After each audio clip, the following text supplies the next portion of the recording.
ating simula ng umaga ng mga balitang dapat nating malaman sa 774 Balita Ngayon. 774 Balita Ngayon. 30 minutong pag-uulat ng mga impormasyon at mga pangyayari sa loob at labas ng bansa. 774 Balita Ngayon. Kasama ang buong pwersa ng 774 News Team. 774 Balita Ngayon. Sa himpilang pinagkakatiwalaan sa balita at serbisyo publiko. DWWW 774, your ultimate news and music radio. At ngayon, narito ang inyong mga tagapagbalita. 774 Balita Ngayon. 774 Balita Ngayon. Magandang umaga, Luzon, Visayas at Mindanao. Ngayon po ay araw ng Lunes, August 25, 2025. Narito na ang 774 Balita Ngayon. 774 Balita Ngayon. At sa ating po mga headline, taas presyo sa mga produktong petrolyo nakaambang ngayong linggo. Paglalagay ng watawat ng Pilipinas sa mga pampublikong lugar, iniutos ng DILG sa LGUs para sa paggunita ngayong araw ng National Heroes Day. Pangulong Ferdinand Marcos Jr. nangako na hindi lilisanin ng Malacanang hanggat hindi naayos ang flood control project sa bansa. Pangyayari sa aksidenteng kinasangkutan ng isang tourist bus sa New York, USA. Pinababantayan ng Malacanang kahit walang nadamay na Pilipino. Konektadong Pinoy Bill, isa ng ganap na batas kahit walang lagda ni Pangulong Ferdinand Marcos Jr. Bilang naman ang aplikasyon na natanggap ng ICC sa mga nagpakilalang biktima ng drug war noong Duterte admin, umabot na ng 303. Sa ating Metro News, pagtaas ng terminal fee sa NAIA magsisimula na sa Setyembre. Sa ating Science and Technology News, Advanced Laboratory Technology sa Davao City kayang makadetect ng virus sa hayop. Sa ating namang lifestyle news, beep card na nagtatampok sa una Bulacanña painting ni Juan Luna nakatakdang ilabas ng National Museum ngayong araw. At sa ating namang music trivia, karawan ngayon ang American actor and singer-songwriter na nagpasikat ng awiting AK Break a Heart. Sino siya? Alamin.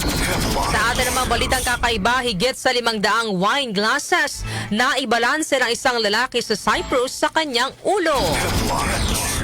Ang ating pong oras, 6:35 ng umaga. Kami po ang inyong tagapagbalita, Darlene Olanyo. At ako naman si Albert Antibo. Narito naman ang detalye ng mga balita. 774 Balita Ngayon. Muli na namang makararanas sa mga motorista ng taas presyo sa mga produktong petrolyo ngayong linggo. Sa pagtaya ng mga taga-industriya ng langis, nakasaad na posible ang 50 centavos hanggang 70 centavos na pagtaas sa kada litro ng gasolina. Ang kada litro naman ng diesel ay maaaring tumaas na 30 centavos hanggang 50 centavos. May aumento rin sa kerosene na 10 centavos hanggang 30 centavos kada litro. Kabilang sa mga itinuturong dahilan ng pagtaas ng presyo ng mga produktong petrolyo ay ang walang katiyakan na kasunduan sa kapayapaan sa pagitan ng Russia at Ukraine at ang bahagyang pagtaas sa demand ng langis sa pandaigdigang merkado. 774 Balita Ngayon. Mga LGUs inatasan na maglagay ng bandila ng Pilipinas para sa paggunita ng National Heroes Day ngayong Lunes. Inatasan nga po ng Department of the Interior and Local Government o DILG ang lahat ng local government units o LGUs na mag-display o maglagay ng watawat ng Pilipinas sa mga pampublikong lugar ngayong Lunes, August 25 bilang paggunita sa National Heroes Day. Sa inilabas na Memorandum Circular Number 2025-085, binigyang direktiba ng DILG ang mga gobernador, alkalde at mga pinuno ng barangay na tiyakin ang paglalagay ng bandila sa public places bilang simbolo ng pagkakaisa at nasyonalismo. Tema ngayong taon ang isang diwa, isang lahi, isang bayanihan na nagtatampok ng katapangan ng mga bayaning Pilipino, kilala man o hindi, na nagkipaglaban para sa kalayaan at dignidad ng Pilipinas. Nanawagan naman ng DILG sa lahat ng Pilipino na panatilihing buhay ang pamana ng mga bayani sa pamamagitan ng paglilingkod, pakikisa at pagmamahal sa bayan.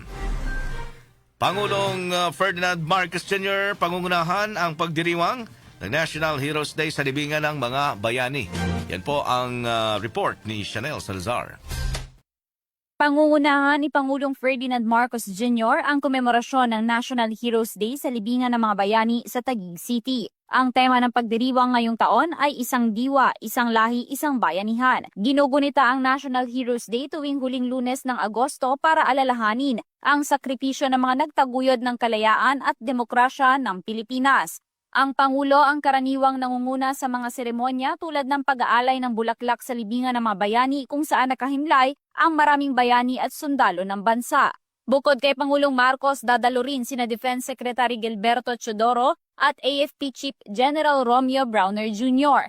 Sa mga nakaraang mensahe, maliban sa mga bayaning nakipaglaban para sa demokrasya, kinilala rin ni Pangulong Marcos ang kontribusyon ng mga magsasaka, guro, health workers at manggagawa na nagpapaunlad at nagpapatatag ng bansa. Ako si Chanel Salazar ng DWWW 774, your ultimate music radio. Maraming salamat, Chanel Salazar. 774 Balita Ngayon. Nag-inspeksyon si Pangulong Ferdinand Marcos Jr. sa Cannon Road Rockshed Project sa Camp 6, Barangay Camp 4, Tuba, Benguet kahapon. Nangako naman ang Pangulo na hindi niya lilisanin ang Malacanang hanggat hindi nare-resolba ang problema sa flood control sa bansa sa gitna ng anyay tahasang katiwalian at mahinang pagkakagawa ng mga proyekto sa gobyerno. If there's one thing I will not leave this office until I fix this is it.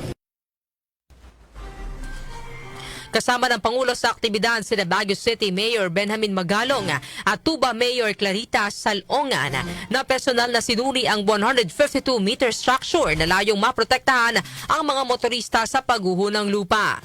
Ipinunta naman ni Marcos Jr. ang major defects kasama na ang nag-collapse na slope protection at maging erosion sa lansangan. To inspect some of these problematic, again, flood control projects. I think you can see for yourself na talagang hindi trinabaho ng mabuti ito.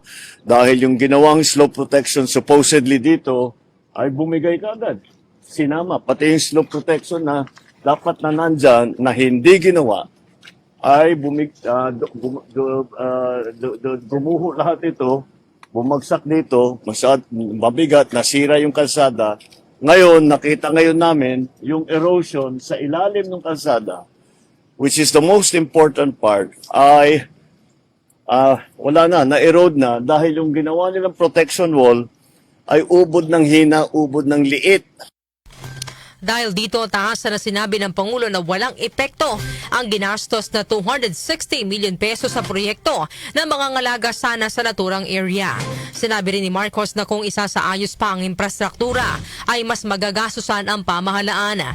Iniugnay naman ng Pangulo ang substandard na trabaho sa anyay economic sabotage at pagbanggit na reports na nawawalan ang local business ng 35% ng kanilang kita dahil sa abala sa road accessibility. The project that was supposed to take care of this cost us 260 million, more or less, 260 million. The 260 million that the government spent for this project had no effect whatsoever as to protect the slope. Parang walang ginawa. In terms of the effect on businesses, because of this, because nagsara ito, hindi na magamit ito, in terms of business, 30%, 35%, I think is the number, 35% kaagad ng kanilang hanapbuhay ay nawala dahil dito. So it is not only the damage, the physical damage that we can see, but it is also the damage to the economy. Kasabay nito, binatikos din po ng Pangulo ang paggamit ng rock netting na anyay notorious sa katiwalian at naipagbawal o naiban na. Anya, 4 na beses na overpriced ang netting na may market price na 3,200 pesos pero nasingil ang gobyerno ng 12,000 pesos. 774 Balita Ngayon. Samantala, mga senador hindi ligtas sa isyu ng mga ghost flood control projects. Detalye po yung hatid ni Conde Bata Conde. Pinaalalahanan ni Senator Ping Lacson ng mga senador na hindi pa sila ligtas sa kontrobersiya ng mga ghost flood control projects. Ayon kay Lacson, parehong mga senador at kongresista ang nagsingit o nagsulong ng amyenda sa national budget. Naniniwala ang mambabatas na posibleng may senador ang nag-insert o nagsingit ng pondo sa flood control projects at bahagi ng 25% share na tinatawag na funder, proponent o sponsor ng insertions. Maaari anyong nagkakaroon din ng karapatan ng mga mambabatas na gumagawa ng insertions para pumili ng kontratista. Gayunman, hindi pa mapapangalanan ni Lacson kung sinong senador ang posibleng sangkot sa maanumalyang proyekto hanggat walang matibay na ebidensya. Ilalatad lamang niya mga natuklasan oras na may makalap siyang solidong basihan para rito. Conde Batak ng DWWW 774, your ultimate music radio. Maraming salamat, Conde Batak. 774 Balita Ngayon. 6:44 ng umaga sa pagpapatuloy ng ating balitaan. Patuloy naman na pinamomonitor ni Pangulong Ferdinand Marcos Jr. ang sitwasyon sa New York, USA. Kasunod po yan ang aksidenteng kinasangkutan ng isang tourist bus na ikinasawi ng higit sa 5 katao at kinasugat naman ng 20 iba pa. Ayon kay Palace Press Officer Undersecretary Attorney Claire Castro, nakipag-ugnayan na ngayon ang Department of Migrant Workers at ang Department of Foreign Affairs sa insidente. Sa pinakabagong update naman ng DFA, walang Pilipino na nasawi sa pangyayari. Ang Van Wool Bus and Coach Tourist Bus na pag-aari ng M&Y Tour Incorporated ay may 54 na pasahero kabilang ng driver at crew nang bumangga ito sa Interstate 90 habang pabalik mula sa Niagara Falls. Ayon sa pulisya, doon nawala ng kontrol ang driver sa bus kaya makailang beses itong bumaligtad bago tuluyang mapadpad sa gilid ng kalsada. Sa iba pang balita, extradition ni Pastor Apollo Quiboloy sa Amerika dapat madaliin. Narito ang report ni Grace Mariano. Hiniling ni House Deputy Minority Leader at Akbayan Party List Representative Percy Sandanya sa pamahalaan, lalo na sa Department of Justice na agad simulan ang proseso ng extradition kay Kingdom of Jesus Christ leader Pastor Apollo Quiboloy patungo sa Amerika. Giit ni Sandanya dapat panagutan ni Quiboloy ang maraming kasong kriminal sa Estados Unidos na may kaugnayan sa human trafficking, sexual exploitation at pang-aabuso sa mga menor de edad. Di ni Sandanya walang sinuman kahit ang nagpapakilalang anak ng Diyos ang nakakaangat sa batas, lalo na ang inaakusahan ng krimen laban sa mga bata at sangkatauhan. Naniniwala si Sandanya na kahit nasa loob ng bilangguan ay malawak pa rin ang kapangyarihan ni Quiboloy sa relihiyon at politika sa bansa na magpapahina sa investigasyon at nagdudulot ng panganib sa mga testigo. Bunsod dito'y malinaw para kay Sandanya na mananatiling mailap ang hustisya para sa mga biktima ni Quiboloy kung mananatili ito sa Pilipinas. Ito si Grace Mariano para sa DWWW 774, your ultimate music radio. Mariano, 774 Balita Ngayon. Tuluyan ang naging batas kahit walang pirma ni Pangulong Ferdinand Marcos Jr. ang Konektadong Pinoy Bill na layong mapayagan ang bagong data transmission players na mag-ooperate kahit walang legislative franchise o Certificate of Public Convenience and Necessity o CPCN. Ito ang inanunsyo ni Palace Press Officer Undersecretary Claire Castro kahapon o halos 2 linggo mula nang napaulat na re-reviewin ito ni Pangulong Marcos. Bago ito, inulan ng batikos ang proposal mula sa iba't ibang grupo tulad ng Philippine Chamber of Telecommunications Operators at ang Philippine Association of Private Telecommunications Companies. Katwiran po ng PCTO, maaaring maging vulnerable ang national security dahil dito mapahina ang regulatory oversight at ma-destabilize ang telco sector. Sa kabila nito, sinuportahan po ang panukalang batas ng Department of Information and Communications Technology o DICT sa pagtitiyak na hindi nito hahayaan ang kawalan ng regulasyon o polisiya mula sa National Telecommunications Commission kapalit ng seguridad at interes ng publiko. Batay sa enrolled bill, ang mga interesadong foreign entities sa data transmission industry ay sasakupin ng batas ng Pilipinas tulad ng Foreign Investment Act of 1991 at ng Public Service Act at reviewin kung ang kanilang foreign participation ay mayroong posibleng epekto sa seguridad ng bansa. Samantala, OCD at mga LGU handa na sa posibleng epekto ng panibagong sama ng panahon. Angel Garcia sa detalye.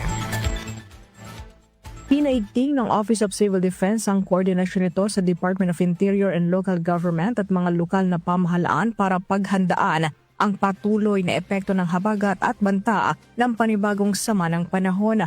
Kabilang sa mga hakbang ang pag-activate ng Emergency Operations Center, paghahanda ng mga evacuation sites, rescue team at mga supply.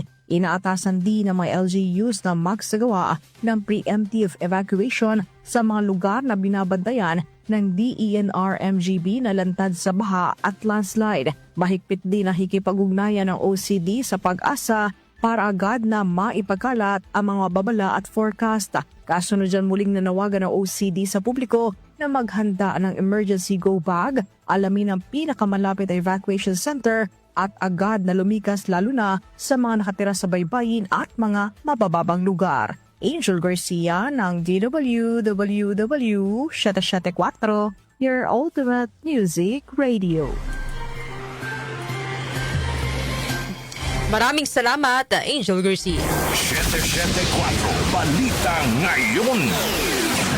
Sa pagpapatuloy ng ating mga balita, sinabi naman ng International Criminal Court o ICC Registry na nakatanggap ito ng 303 applications mula sa mga taong kinikilala ang kanilang sarili na biktima ng drug war ni former President Rodrigo Roa Duterte.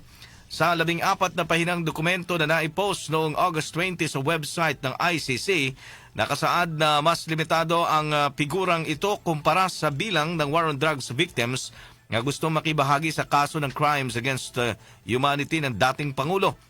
Ang unang application forms ay natanggap noong July 25 habang ang sumunod naman ay noong August 15. Tiniyak naman ng registry na nagsagawa ito ng preliminary investigation sa applications para matiyak ang natural identity ng mga aplikante at nakaranas sila ng panganib sa buhay mula sa kinakaharap na kaso ni Duterte.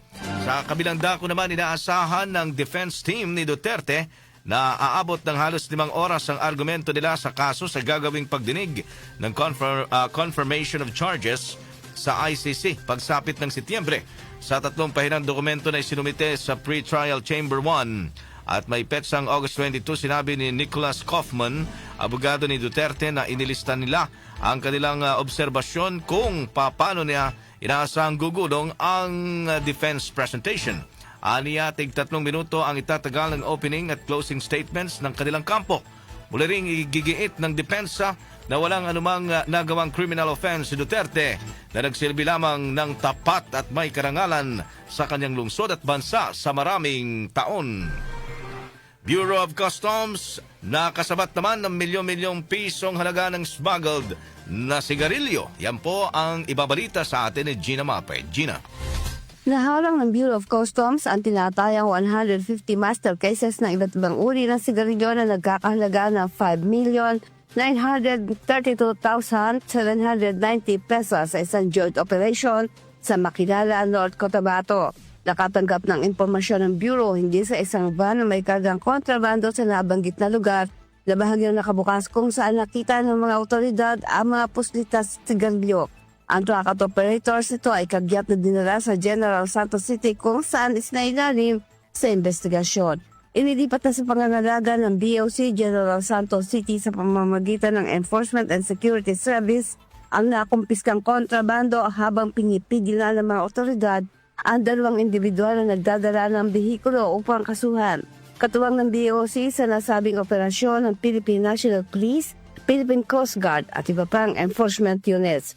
Ayon kay Customs Commissioner Ariel Nepomuceno, ang operasyon ay tugon ng Bureau sa mahigpit na tagubilin sa kanya na Pangulong Ferdinand Marcos Jr. na proteksyonan ng income ng pamahalaan at kapakanan ng taong bayan. Ako si Gina Mape ng DWWW 774, your ultimate music radio. Maraming salamat, Gina Mape. 774 Balita Ngayon.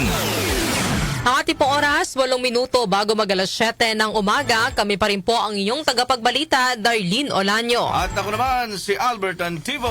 774 Balita Ngayon. Metro News. Metro News. Sa atin namang Metro News, asahan na ng publiko ang pagtaas ng passenger service charge o terminal fee sa Ninoy Aquino International Airport o NAIA sa September 14 na eksaktong isang taon matapos itong mailipat sa private operator na New NAIA Infrastructure Corporation. Batay sa Manila International Airport Authority Revised Administrative Order No. 1 Series of 2024, ang passenger service charge para sa international departing passenger ay magiging 950 pesos mula sa kasulukuyang 550 pesos, habang magiging 390 pesos naman ang terminal fee para sa mga domestic departing passenger mula sa dating 200 pesos. Gayunman, exempted dito ang mga batang edad 2 taong gulang pababa, flight crew, overseas Filipino worker, pilgrims, Philippine Sports Commission delegate, Medal of Valor awardee at iba pang otorisado ng batas noon ng Office of the President. Ang pagtaas ng terminal fee ay alinsunod sa kasunduan sa pagitan ng pamahalaan at NNIC noong nang ibigay ang operasyon ng NAIA sa pribado sektor noong 2024. Foreign exchange rates. Foreign exchange rates. Narito naman ang ating update sa foreign exchange rates. Ang palitan po ng piso kontra dolyar ay nasa 57 pesos and 22 centavos. Nasa 66 pesos and 44 centavos naman ang palitan ng piso kontra euro. Malaki-laki pala yung kapalit ng euro ni Kerry. 66 pesos and 44 centavos, habang ang British pound ay nasa 76 pesos and 75 centavos. Ang palitan naman ng piso kontra Saudi Riyal ay nasa 15 pesos and 24 centavos, habang ang Japanese yen ay nasa 38 centavos. Lotto results. Lotto results. Update naman po tayo sa resulta ng Lotto. Iatid po sa atin ni Jonah Bakiran. Jonah! Narito na ang mga lumabas na winning combinations sa Ultra Lotto 658 na binola kagabi August 24. 35, 29, 42, 56, 43, at 28. Kung saan walang nanalo ng 49,500,000 pesos na premyo. Ang bola naman sa Super Lotto 649 ay ang 24, 8, 15, 45, 43 at 46, kung saan walang nanalo ng 15,840,000 pesos na jackpot prize. Ako po si Jonah Bakira na nagsasabing wag lang umasa sa bola, tumaya sa buhay para maka-jackpot ka ng tagumpay. Maraming salamat, Jonah Bakiran. Science and technology. Science and technology. Sa ating Science and Technology News, Advanced Laboratory Technology sa Davao City kayang makadetect ng virus sa hayop. Detalye naman mula kay Rose May Miranda. Rose May. Mayroon na ngayon ang Davao City Animal Disease Diagnostic Laboratory sa MAA ng mga bagong kagamitan sa pagpapahusay ng kapasidad nito sa pagdetect at pagdiagnose ng mga sakit ng hayop. Ito ay kasunod ng pagbili ng Davao City Veterinarian's Office o CVO ng Reverse Transcriptase Polymerase Chain Reaction o RT-PCR machine at Enzyme Link Immunosorbent Assay o ELISA system. Sa mga pag-upgrade na ito, sinabi ni Dr. Gay Palar, acting head ng CVO, na nakatakdang maging unang local government unit ang Davao City na may kakayahang mag-alok ng diagnostic testing service para sa iba't ibang transboundary animal disease tulad ng African Swine Fever o ASF virus, avian influenza at iba pa.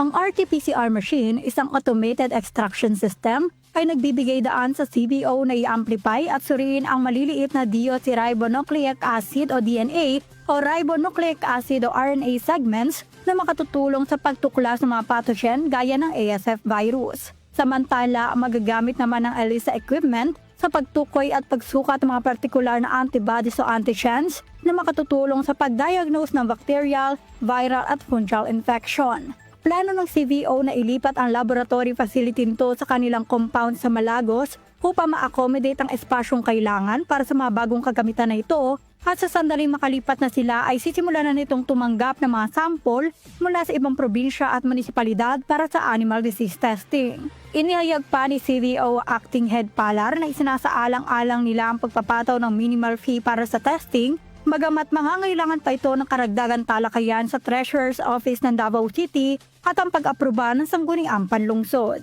Manatiling may kaalaman sa aghama teknolohiya sa gitna ng pagkikimoderno ng ating mundo. Ako si Rose May Miranda para sa DWWW Shate 4 Ultimate Music Radio. Maraming salamat, Rose May Miranda. Lifestyle News. Lifestyle News. Sa atin namang lifestyle news, beep card na nagtatampok sa una Bolacania painting ni Juan Luna nakatakdang ilabas ng National Museum ngayong araw. Detalye po ihatid ni Mika Fajardo. Mika. Kasabay ng pagdiriwang ng National Heroes Day ngayong araw, maaari nang mabili ang limited edition beep card kung saan tampok ang una Bolacania ni Juan Luna mula sa National Museum. Maaari lamang makabili ng collectible card na ito sa National Museum of Fine Arts Shop. Ito ay kasunod ng 2023 collection ng mga beep card ng museo na nagpapakita ng mga landmark na gusali nito, kabilang ang National Museum of Fine Arts, Natural History, Anthropology at ang sangay nito sa Cebu. Noong nakaraang taon, nagunsad din ito ng isang espesyal na beep card upang markahan naman ang ika-140 anibersaryo ng obra maestra ni Luna na Spolarium, na nagbigay sa kanya ng gintong medalya sa 1884 Exposition Nacional de Bellas Artes sa Madrid at ngayon ay bumubungad sa mga bisita sa ground floor ng National Museum. Ako po si Mika Fajardo ng DWWW 774, your ultimate music radio. Maraming salamat, Mika Fajardo. Music Trivia. Music Trivia. Sa ating music trivia, kaarawan ngayon ng American actor and singer-songwriter na nagpasikat ng awiting tan-tananan, tanananana. Sino kaya yan? Recognize niyo yung kanta. Achy Breaky Heart. Sino siya? Alamin natin sa balitang music trivia ni Kenny Gacosta. Blessed Monday morning, narito na ang hatid ko sa inyong music trivia. Ngayong petsa na ito, August 25 taong 1961, isinilang sa Bellefonte, Kentucky, USA ang actor and country singer-songwriter na si Billy Ray Cyrus. Si Cyrus ay lumaki sa pamilya ng mga musician, kung saan ang kanyang lolo ay tumutugtog ng fiddle. Ang ina naman niya ay tumutugtog ng piano, habang ang kanya namang ama ay isang steel worker at state legislator sa Kentucky na nagigitara rin at kumakanta sa kanilang simbahan. Bilang isang mga awit, nakilala si Cyrus sa kantang Achy Breaky Heart na inilabas noong 1982 na naging isang dancing craze sa panahon na yon. Ang Achy Breaky Heart ay sinulat ni Don Von Tres na niremake ni Cyrus mula sa original na version nito na inawit naman ng country act na The Marquis Brothers na may titulong Don't Tell My Heart. Ilan pa sa mga awiting pinasikat ni Cyrus ay ang Some Gave All, Could Have Been Me at Busy Man. Samantala, maliban sa pagiging mga awit, isa ring aktor si Billy Ray Cyrus kung saan lumabas siya sa ilang American TV series kabilang ang Hannah Montana mula 2006 hanggang 2011 na pinagbidahan ng kanya ring singer-songwriter and actress na anak na si Miley Cyrus. At yan, hatid ko sa inyong music trivia. Ako si Kenny Gacosta ng DWWW 774, your ultimate music radio. Maraming salamat, Kenny Gacosta. Sabi ko na, father siya ni Miley Cyrus. Favorite ko rin to, yung song na to, Darlene. Lalo na ni Doc Justin. Oo nga, malamang. Napapakanta yan si Doc Justin. Sige, alamin natin ang balitang kakaiba. Darlene. Eto. Balitang kakaiba.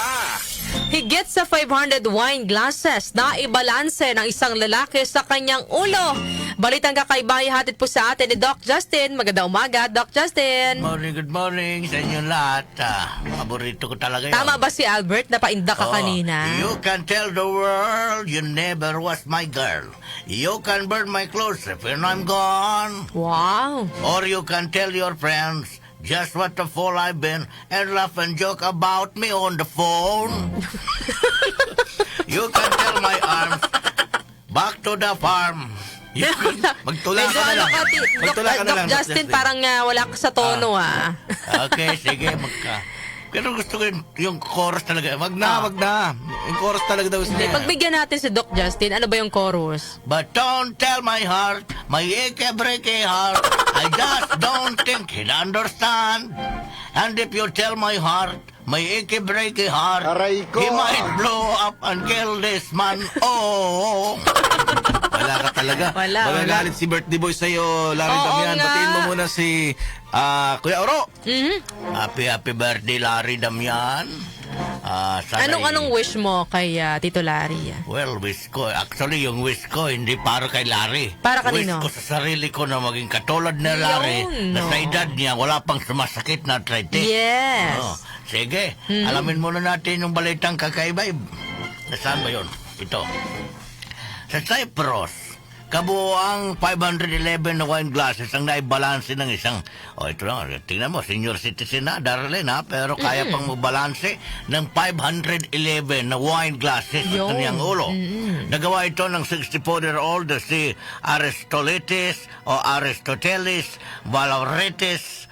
Ang pangalan na ito, no? Buti na naging, sinusitis. Aristotelis Valauretes. Ang balancing act sa loob ng 15 segundo lang, 15 seconds.